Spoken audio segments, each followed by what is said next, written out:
Assalamualaikum warahmatullahi wabarakatuh. Kami dari kelompok 3 mata kuliah Sains Data yang diampu oleh Bapak Utomo Pujianto, Eskom Mkom, akan melakukan diskusi bersama dengan AI terkait tahap evaluating classifiers dalam proses data mining. Sebelum saya melanjutkan lebih jauh, apakah suara dan share screen saya sudah terdengar dan terlihat jelas, Mirza? Sudah jelas, Mbak. Baik, mari kita lanjutkan. Untuk AI yang kami gunakan di sini adalah ChatGPT. Adapun keyword yang kami pilih dalam diskusi ini ada 5. Yang pertama ada bootstrap, kemudian precision, recall, hyperparameter, dan validation. Kenapa kami memilih 5 keyword tersebut? Karena kelima konsep tersebut merepresentasikan aspek penting dalam evaluasi model, mulai dari teknik validasi, pengukuran performa klasifikasi, hingga proses optimasi model agar mampu melakukan generalisasi dengan baik. Baik, kita akan memulai dari keyword yang pertama, yaitu bootstrap.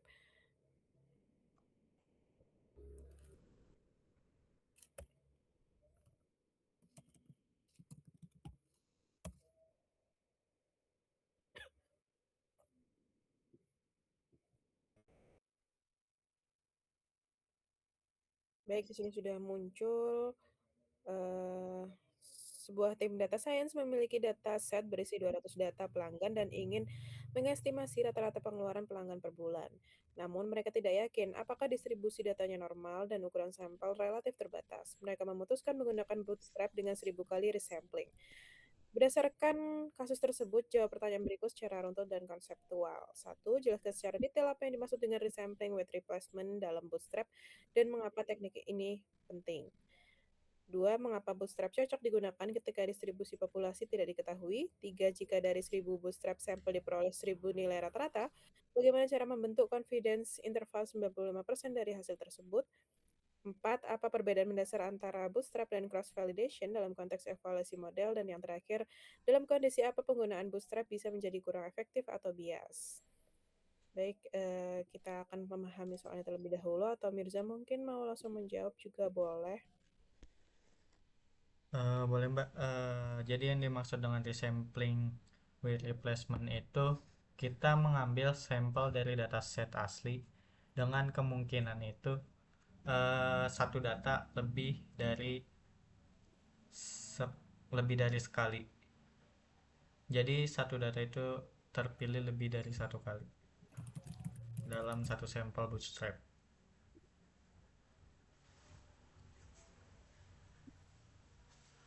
Mengambil sampel baru dari data set asli gitu ya, Mirza? Dan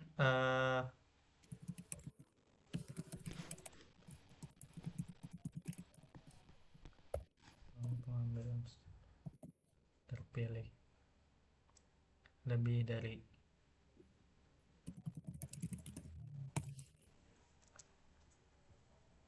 dari sekali dalam satu sampel bootstrap.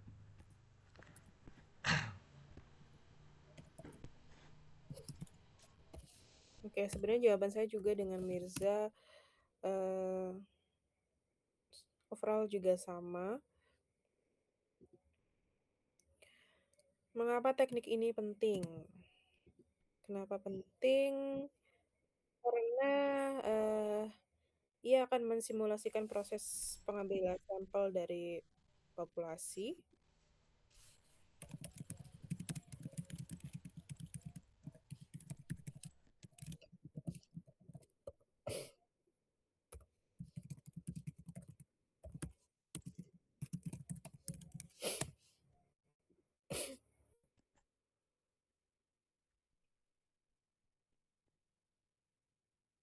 atau Mirza mau menambahkan kenapa penting?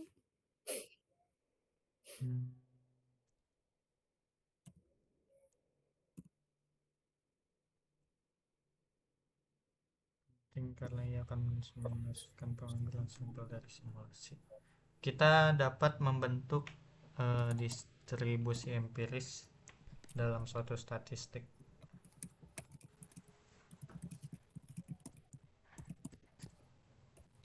Oke, kita lanjut ke nomor 2. Mengapa bootstrap cocok digunakan ketika distribusi populasi tidak diketahui? Jadi bootstrap ini kan, metode non-parametik ya, artinya dia tidak mengasumsikan bentuk distribusi tertentu, seperti normal, eksponensial, dan lain-lain. Jadi ketika distribusi populasi tidak diketahui, maka kita tidak bisa langsung menggunakan rumus confidence interval berbasis distribusi normal. Dan Bootstrap akan menggantinya dengan pendekatan empiris, yaitu membangun distribusi sampling langsung dari data.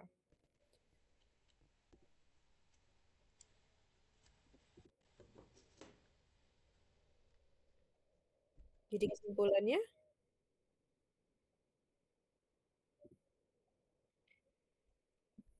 Jadi untuk bootstrap itu cocok digunakan ketika distribusi populasi tidak diketahui. Karena karena metode ini tidak memerlukan asumsi distribusi tertentu. Seperti yang Mbak udah bilang yang non parametric. oke, kita lanjut ke nomor 3. Jika dari 1000 bootstrap, sampel diperoleh 1000 nilai rata-rata, bagaimana cara membentuk confidence interval 95% dari hasil tersebut? Sebenarnya, saya sendiri kurang yakin ya soal menghitung ini karena waktunya juga terbatas. Mungkin, nanti kita bisa lihat jawaban dari GPT seperti apa. Jadi kita sekalian diskusi dan belajar bareng juga dengan GPT. Jadi mungkin untuk nomor 3 ini, sementara kita skip terlebih dahulu dan kita lanjut saja langsung ke nomor 4 untuk perbedaan bootstrap dan cross validation. Kalau yang saya tahu, yang pertama itu kalau bootstrap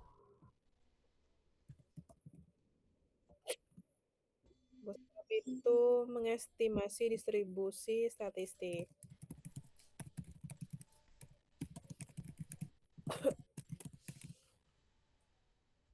Sedangkan untuk, cross validation dia itu mengestimasi performa model. CV gini kali ya.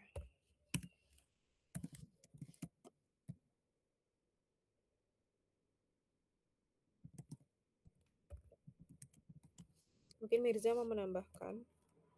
Eh, Kalau bootstrap itu with replacement, tapi kalau cross validation itu tanpa replacement.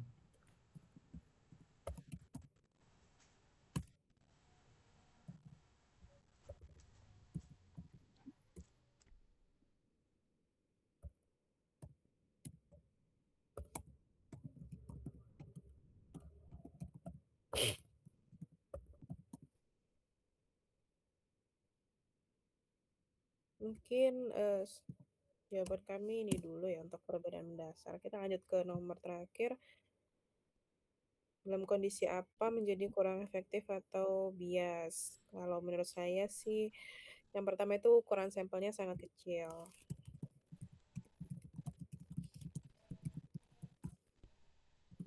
Kenapa? Karena nanti distribusi hasil bootstrap itu tidak representatif. Kemudian datanya tidak independen. Jadi data tidak independen itu misalnya time series tanpa penyesuaian. Mungkin Mirza mau menambahkan? Sampel itu tidak representatif. Sampel tidak representatif.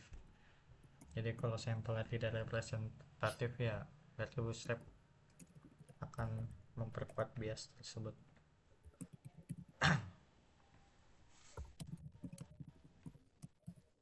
Oke, kita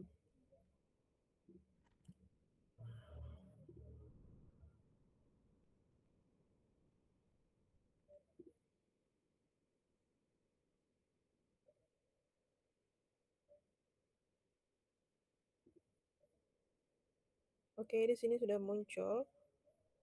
Mhm. Untuk nomor 3 karena tidak kami hitung tadi, di sini ada penjelasannya. Oke, ini juga bisa disebut sebagai pendekatan percentile method.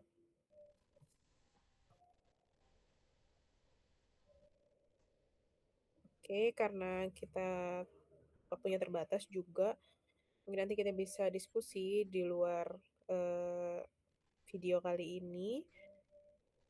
Mm, Oke, kita bisa lanjut ke keyword kedua nih, yaitu precision.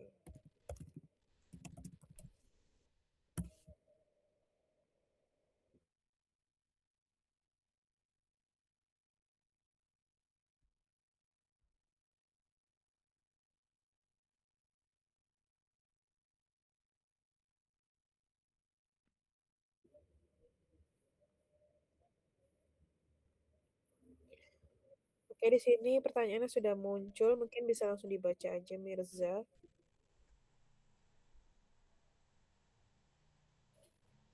Mungkin untuk nomor pertama kita boleh lanjut ke nomor 2, Mbak. Oke, boleh. Jelaskan secara intuitif apa arti nilai precision dalam konteks kasus fraud ini. Jadi precision 60% itu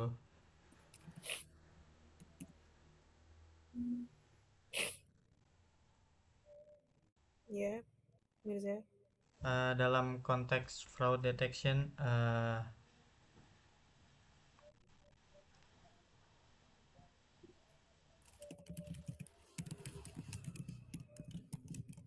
ini berarti masih ada cukup banyak transaksi normal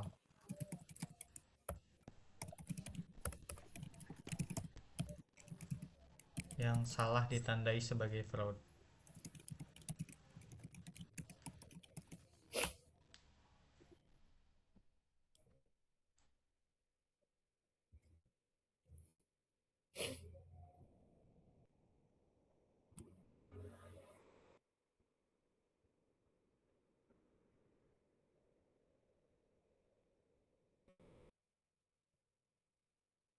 Untuk nomor 3, mengapa precision penting dalam fraud detection? Eh, Sebenarnya dampaknya itu bisa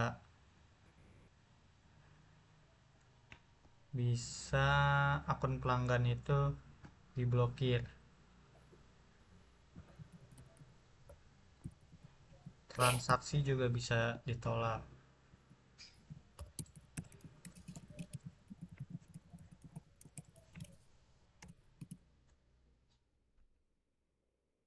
Mungkin saya mau menambahkan sini pelanggan itu bisa terganggu, terganggu.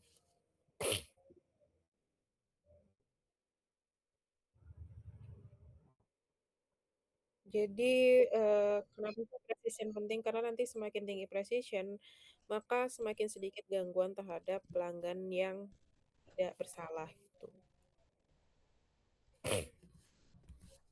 Lanjut ke nomor 4. Apakah precision tinggi selalu berarti model baik? Itu Aku mau jawab, jawabannya belum tentu. ya, tidak selalu. Tidak selalu atau belum tentu. Kira-kira kenapa nih? Sebenarnya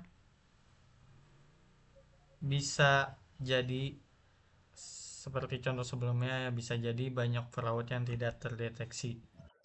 Seperti ya berarti namanya recall-nya rendah.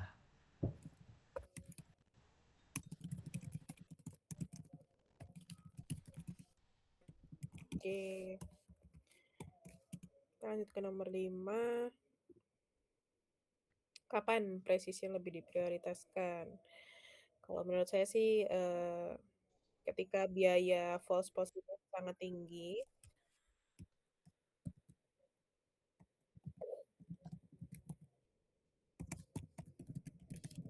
kemudian apa Mirza?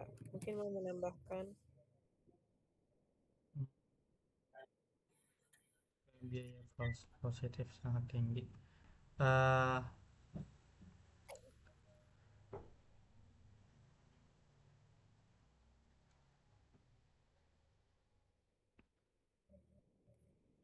Kalau dalam studi kasus ini juga,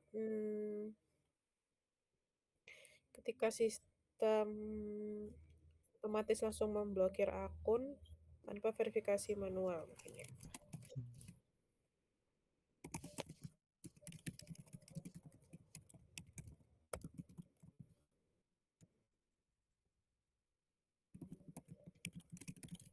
Mungkin ini dulu.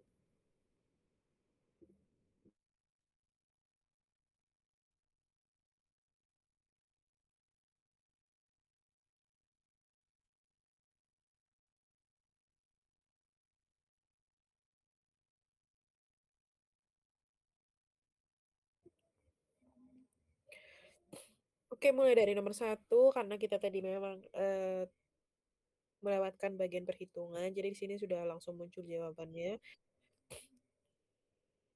yaitu di 60%. Di mana dari semua transaksi yang diprediksi fraud, hanya 60% yang benar-benar fraud.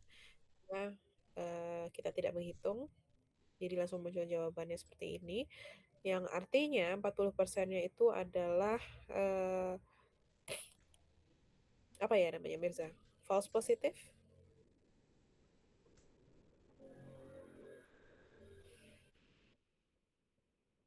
Kita lanjut nomor 2. Di sini tertulis jawaban kita terlalu umum, tapi overall sudah bagus. Jawaban kita nomor 4 juga sudah tepat. Tuh. Oke, mungkin kita bisa langsung lanjut ke keyword nomor 3. Kita punya recall. Keyword recall.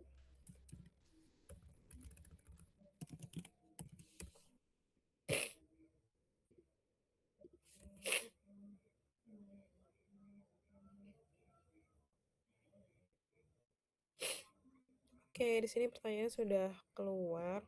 Mungkin kita langsung menjawab aja untuk mempersingkat waktu. Dimulai dari nomor 1. Berdasarkan studi kasus di atas, hitunglah nilai recall. Kita pahami dulu soalnya. Lagi-lagi nomor 1 ini memang perhitungan ya, tapi karena waktu kita cukup terbatas lagi-lagi, jadi,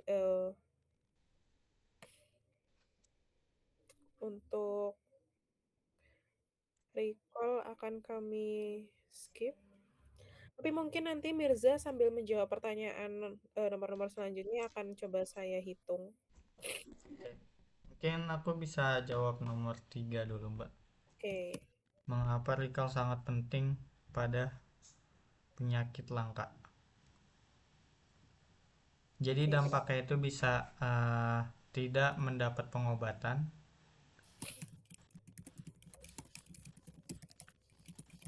Oke. penyakit bisa memburuk,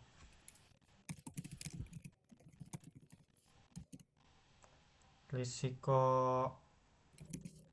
komplikasi serius, bahkan bisa sampai menyebabkan kematian. Jadi oleh karena itu ya berarti recall ini sangat penting agar menghindari hal-hal tersebut.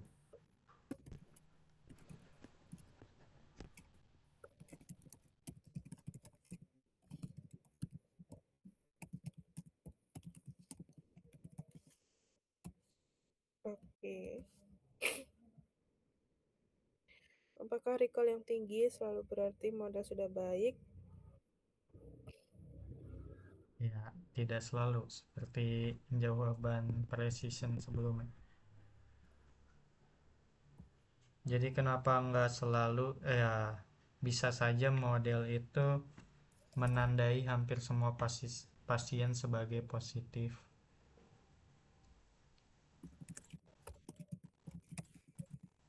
Sehingga hampir semua pasien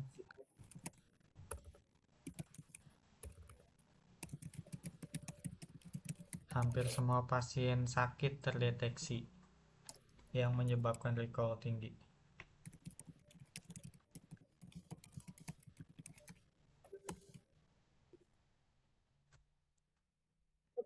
ini juga sempat dibahas waktu di kelas minggu kemarin, kalau saya tidak salah ingat. Jadi, kenapa tidak selalu itu juga karena recall tuh bisa tinggi dengan mengorbankan precision.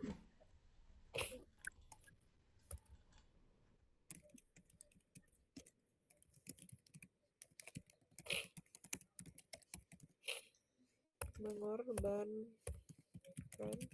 precision. Kalau sepemahaman saya seperti itu ya. Saya juga setuju sama Mirza, tapi saya izin menambahkan sedikit. Kemudian kita bisa lanjut ke nomor 5. Dalam kondisi apa diprioritaskan? Mungkin saya mau menjawab untuk yang pertama itu, ketika, penyakit berbahaya, progres cepat, atau fatal jika terlambat ditangani. Ketika penyakit berbahaya, lambat ditangani. Mungkin Mirza mau menambahkan?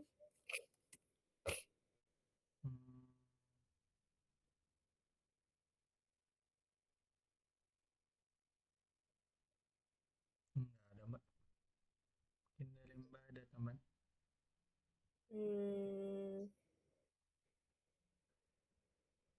mungkin ketika biaya false negatif itu jauh lebih besar daripada false positif ya.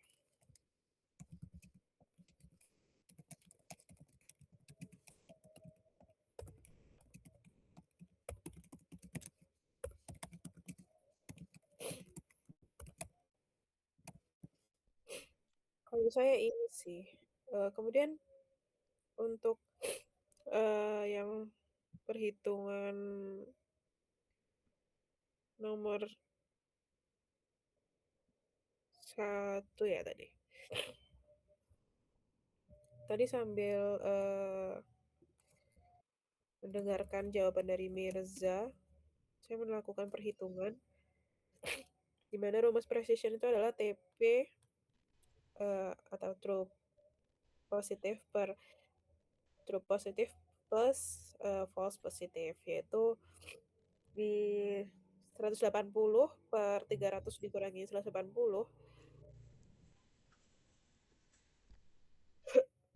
sorry. Jadi nanti ketemunya tuh akan di 108, oh sorry. Terlalu banyak nih, nge-scroll ke atas.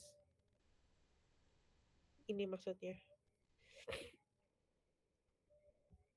Jadi untuk recall-nya itu, nantinya itu akan ketemu, rumus recall itu adalah true positif per true positif plus false negatif. Nanti ketemu itu akan di 120, di 120 per 150, dan itu nanti akan ketemunya 0,8 alias 80%. Mungkin di sini saya akan tulis 80%. Dan untuk nomor 2, apa arti nilai recall dalam konteks deteksi penyakit ini? Tadi hasilnya adalah 80%. Jadi dari hal tersebut bisa disimpulkan bahwa dari semua pasien yang benar-benar mengidap penyakit langka, 80% berhasil ditangkap oleh model. Jadi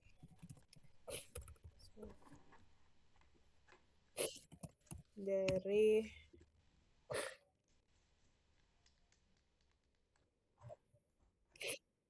semua pasien.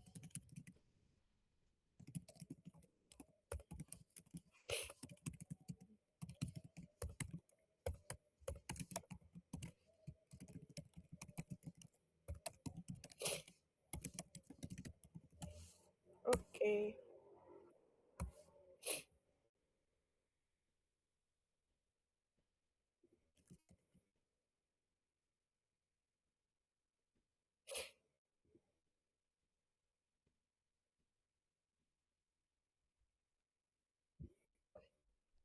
Oke, jawabannya ternyata benar ya, nomor 1. Kemudian nomor 2 juga sudah benar. Hanya saja tadi tidak saya sebutkan bahwa 30 orang itu tidak tertangani gitu. Tapi overall sudah bagus dan benar. Begitupun dengan nomor 3, 4, dan 5. Jadi overall sebenarnya jawaban kita sudah benar, cuma di sini dapat feedback bahwa seharusnya kita juga secara eksplisit menyebutkan bahwa false negatifnya itu ada 30 pasien gitu. Oke, kita bisa lanjut ke keyword nomor berapa ya, Mirza? 4 ya kalau nggak salah ya, di hyperparameter.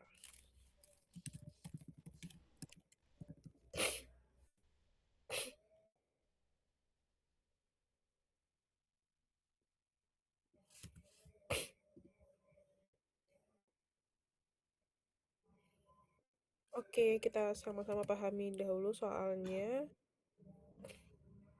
Mungkin kalau misalnya mau langsung menjawab bisa bilang aja, Mirza.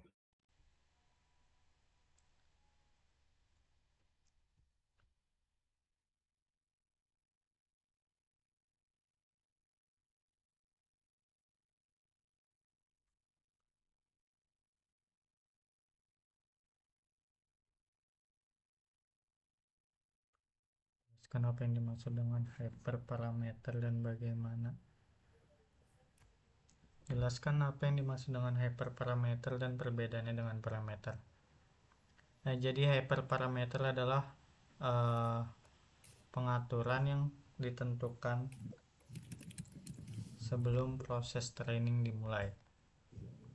Sorry Mirza, suaranya nggak jelas. Mungkin pengaturan. Yang ditentukan sebelum proses training dimulai.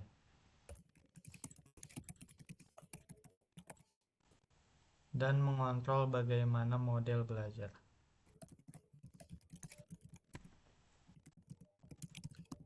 Kalau parameter, ya berarti nilai yang dipelajari otomatis oleh model dari data. Oke, overall saya juga setuju dengan Mirza. Kita bisa lanjut ke nomor 2. Mengapa konfigurasi awal cenderung overfitting?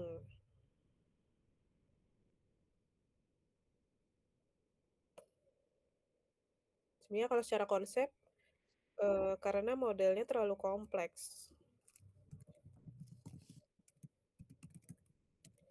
Dan terlalu apa ya namanya tuh? Menghafal data training.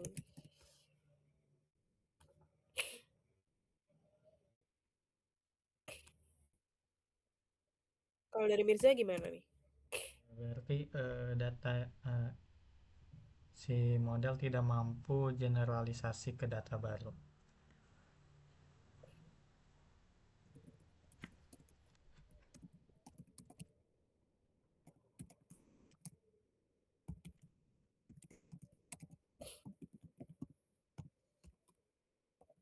Kita lanjut ke nomor 3, peran dari N estimators dan max depth dalam kompleksitas model.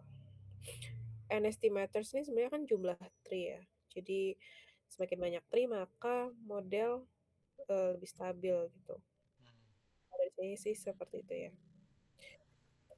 Maka sebaliknya, intinya terlalu sedikit tree maka model pun tidak stabil.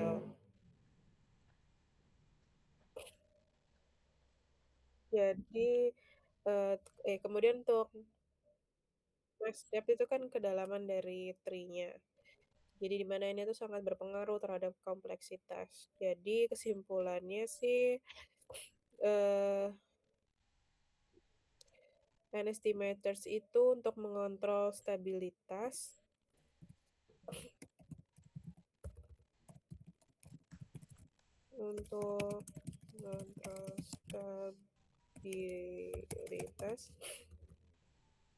kalau untuk kedalaman ya untuk apa kira-kira Neza? Untuk kontrol langsung terhadap kompleksitas.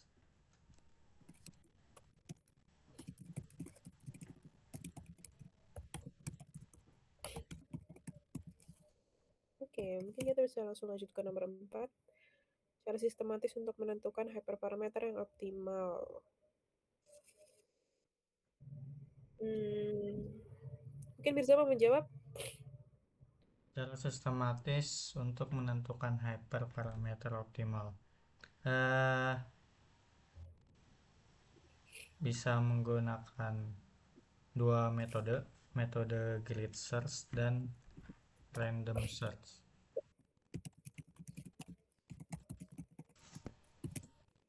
Ya sebenarnya ada metode lain juga sih. Seperti Bayesian optimization, kemudian hyperop, atau genetic algorithm. Tapi pada intinya tuh hyperparameter harus dicari dahulu melalui evaluasi terstruktur, bukan trial and error manual. Kita langsung lanjut ke nomor 5. Apa risiko jika proses tuning hyperparameter tidak menggunakan teknik evaluasi yang tepat? Misalnya cross validation. Kalau dari saya sih akan adanya overfitting pada validation set.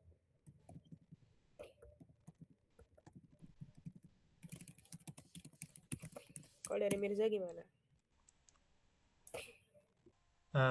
Performa model di data baru itu jauh lebih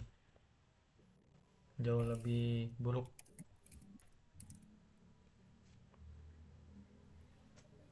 Sorry Performa Mirza. performa model di data baru jauh lebih buruk. Oke.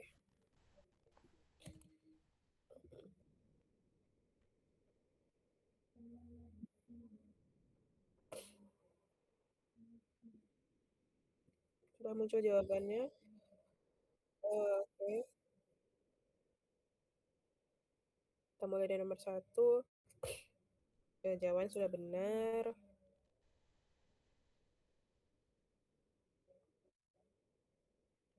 Kita dapat feedback, bisa lebih analitis dengan menyebutkan gap training testing sebagai indikator overfitting. Oke.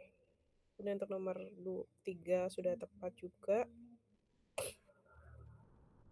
Dapat feedback harus dikaitkan dengan bias variance.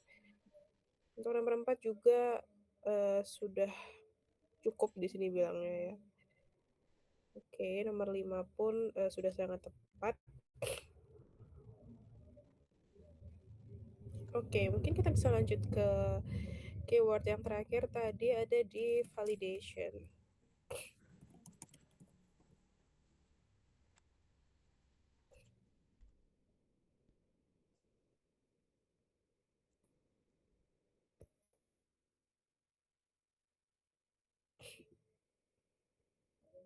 Ini sudah muncul, mungkin bisa dibaca sendiri dulu sambil kita pahamin. Ini untuk studi kasusnya itu adalah memprediksi mahasiswa yang berisiko drop out atau DO ya, dengan 8.000 data mahasiswa.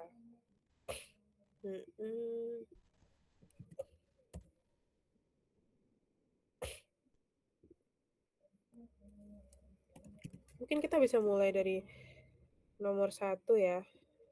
Apakah prosedur validasi yang dilakukan tim sudah benar? Jawabannya menurut saya itu tidak benar. Untuk alasannya kenapa ya? Kira-kira kenapa Mirza?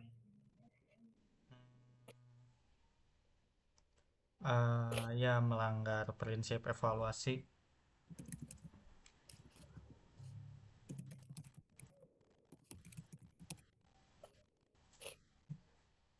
Jadi ya mungkin karena mereka membagi data 80% training dan 20% testing.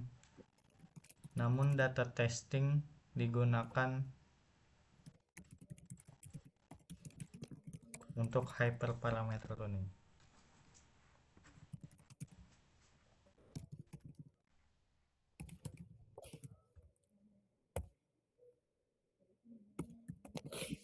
Gini ya, tuning ya.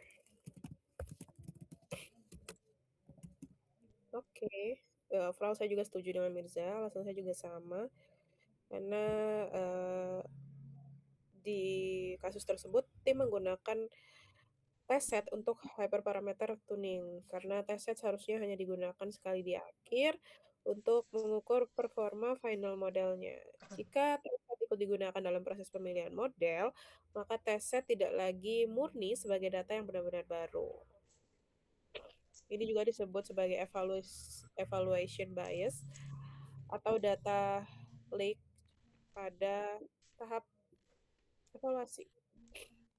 Mungkin kita bisa lanjut ke soal nomor 2 untuk perbedaan kali ini. Perbedaan training, validation, dan test set. Kalau secara Untuk singkat nih, iya, boleh boleh Mbak. oke mungkin. Pertama untuk training, kalau secara singkat ya. Training itu belajar, kalau untuk validation itu memilih, kemudian untuk tes itu evaluasi final. Apakah mau menambahkan, Mirza? Setuju sih Mbak. Oke, kita bisa lanjut ke nomor 3. Mengapa tuning di test set menyebabkan bias? Gimana nih kira-kira? Mengapa menggunakan test set eh, tuning parameter dapat menyebabkan bias? Karena terjadi data layak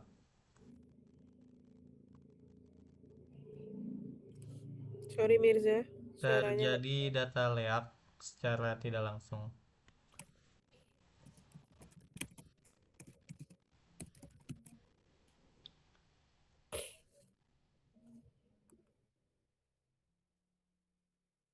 Jadi saat kita mencoba berbagai hyperparameter lalu memilih yang menghasilkan skor terbaik di test set, maka kita sebenarnya ya mengoptimalkan model terhadap test set tersebut. Jadi artinya ya test set tidak lagi independen, model menjadi terlalu cocok dengan test set gitu. Ya, overall, saya juga setuju dengan Mirza, di mana akan menyebabkan data leak secara tidak langsung, jadi kebocoran data gitu ya. Intinya itu pada akhirnya TSA tidak lagi independen, seperti yang sudah disebutkan Mirza juga sebelumnya. Oke, di sini kita bisa lanjut lanjut ke nomor 4.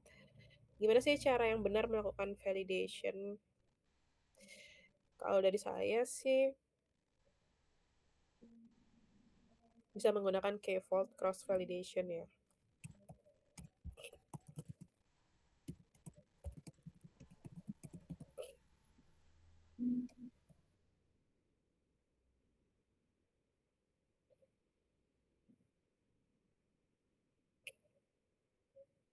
Menurut saya, ini yang, paling kuat gitu, yang lebih kuat lah. Karena nantinya data training akan ya itu langkah-langkah sih sebenarnya yang mau saya sebutkan. Intinya dia itu nantinya akan memberikan estimasi generalisasi yang lebih stabil, gitu. Kita bisa langsung lanjut ke nomor 5. Kapan sebaiknya menggunakan k-fold cross validation dibandingkan fold out? Kapan nih kira-kira?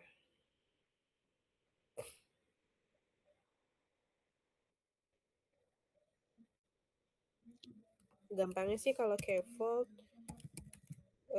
bisa digunakan ketika dataset tidak terlalu besar, sedangkan hold out ya sebaliknya.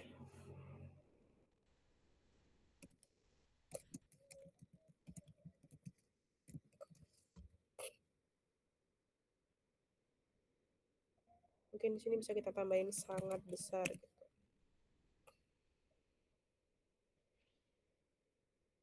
Kalau menurut Mirza gimana? Setuju Mbak. Apakah ada yang mau ditambahkan? Aman Mbak. Mungkin dari Mbak ada tambahan? Ya mungkin ini saya mau nambahkan kayak vault itu bisa digunakan ketika risiko overfitting-nya tinggi.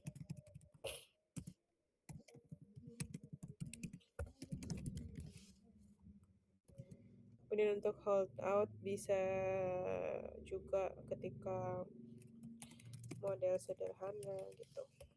Oke, karena sudah terjawab semua.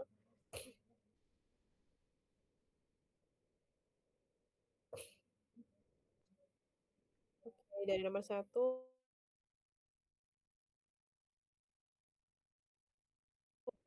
Oke, nomor dua. Katanya di sini terlalu minimalis, but benar. Nomor tiga juga sudah benar. Oke, overall di sini sudah benar ya. Mungkin sebagai penutup kita akan merangkum hasil dari diskusi hari ini.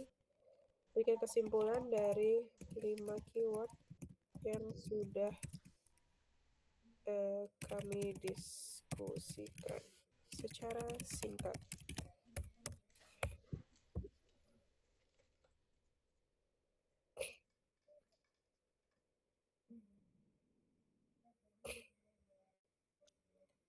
Oke, sebagai penutup kita akan membacakan sebuah kesimpulan dari 5 keyword yang kami pilih yang dari precision, recall, bootstrap, hyperparameter, dan validation.